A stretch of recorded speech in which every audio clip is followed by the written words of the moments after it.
Okay, today is going to be lesson 2. We're going to call it the continent puzzle. So go ahead and set up your notebook for today's lesson. Our challenge question today will be, what can rearranging the continents tell you about the Earth's history? So yesterday we started to talk about the lithosphere and the plates that sit on top, and this is going to lead us into that. Okay? Our key vocabulary is the word Pangea. It is defined as a supercontinent that existed approximately 230 million years ago. So this whole activity is about Pangea and what that is and what that means. Okay, once you get that written down, I would have put this up on the board and I would have asked you, if I was looking at a map, how many continents are there? And I would hope that most of you would be able to tell me that there are 7 continents: North America, South America, Europe, Asia, Africa, Australia, and Antarctica. Okay. Most students know that there are 7 continents. However, when I ask how many land masses there are, I get all kinds of crazy answers. So take a minute and pause the video and think about how many land masses you think exist on the Earth.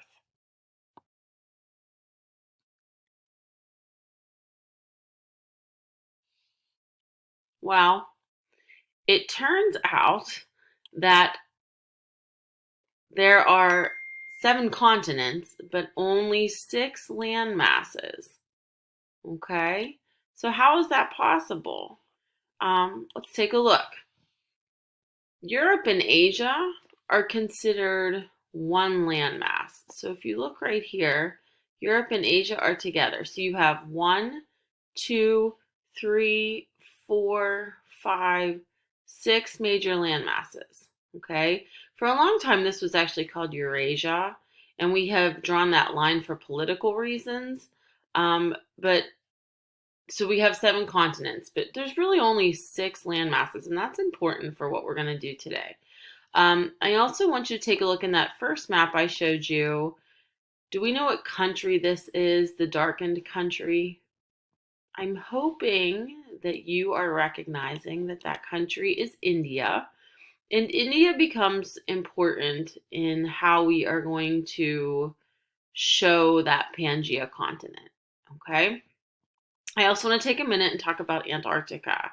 So a lot of times kids don't realize the North Pole is just frozen water. There's no land up there.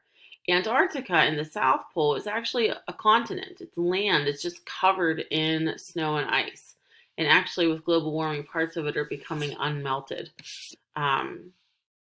So, or I guess melted, yeah, where it's not snowy in certain parts. But the way we look at Antarctica is a little bit different. If you were to actually turn your globe, if you have a globe at home, you can do this. But if you actually turn your globe and look at the bottom of the map, Antarctica actually looks like that. That's its shape.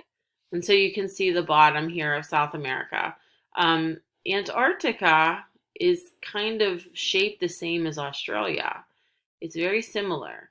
So when we look at that on a map, it often looks very different because we're looking at it from the side. Okay? Just keep that in mind. All right. So here was the introduction for today's activity. It said, in the early 1900s, Captain Robert Scott, who was from England, explored the continent of Antarctica. In his journal, he described finding plant fossils. These fossils were later identified as Glossopteris, an extinct fern-like plant that grew on Earth about 250 million years ago. Glossopteris grew in warm, wet areas and could not have survived in an extremely cold place like Antarctica. How did the fossils of this plant end up in Antarctica? So that was one of the first times that we started to explore Antarctica, and they found things that didn't really fit I don't know if you know much about ferns, but they typically grow in pretty temperate climates. We have ferns in our forest. They like kind of shadowed.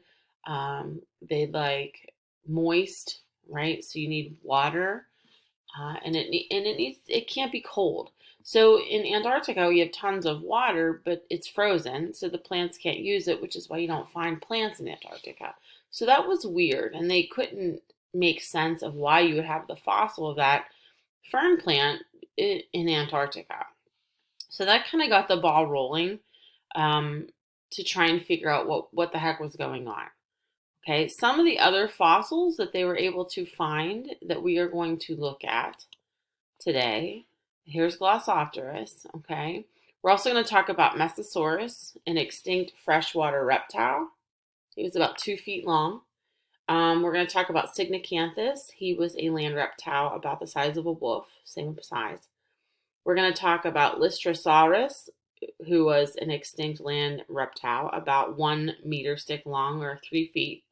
And then we're going to look at rock layers in mountains. And what we would do in class is I would hand out this envelope, and in your envelope would have 7 pieces of a puzzle, and they would be the 7 land masses.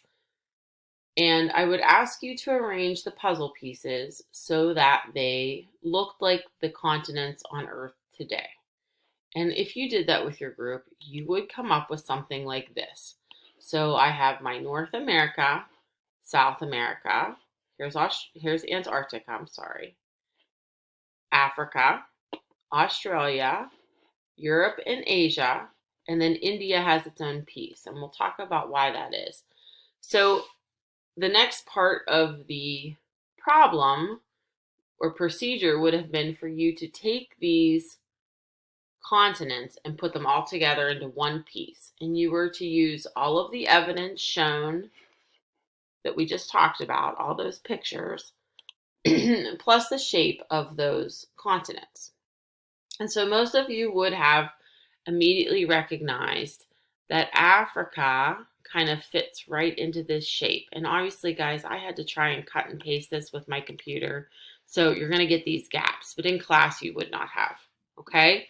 So not only does the shape of Africa look like it just fits right into this nook here with Europe and Asia, take a look, the mountain ranges also line up. And then you would look and say, oh, well, here's mountain ranges here too. So if I pull this one over, look at that. So Africa also looks like it fits into this space. In addition, these 3 mountain ranges all line up. So they all have matching layers and same size. And that's weird, right? Okay, so what else can I do here? So it looks like if I'm going to move Antarctica out of the way, it looks like my South America is going to see this little indentation here. You would have recognized, let me see if I can turn this, that piece would have fit right into there. And take a look when I do that, what happens? My reptiles and my fern line up, okay? So think about that. You're finding the same exact fossil on 2 continents that are separated by the ocean. Reptiles aren't good swimmers, so that there's no way that they migrated across the ocean. It makes more sense that these guys were connected at one point, okay? So I have Australia left and I have Antarctica. So let's look at my evidence. Do you see this little guy here? What about if I take him and let's rotate this just a little bit. See if I can do it.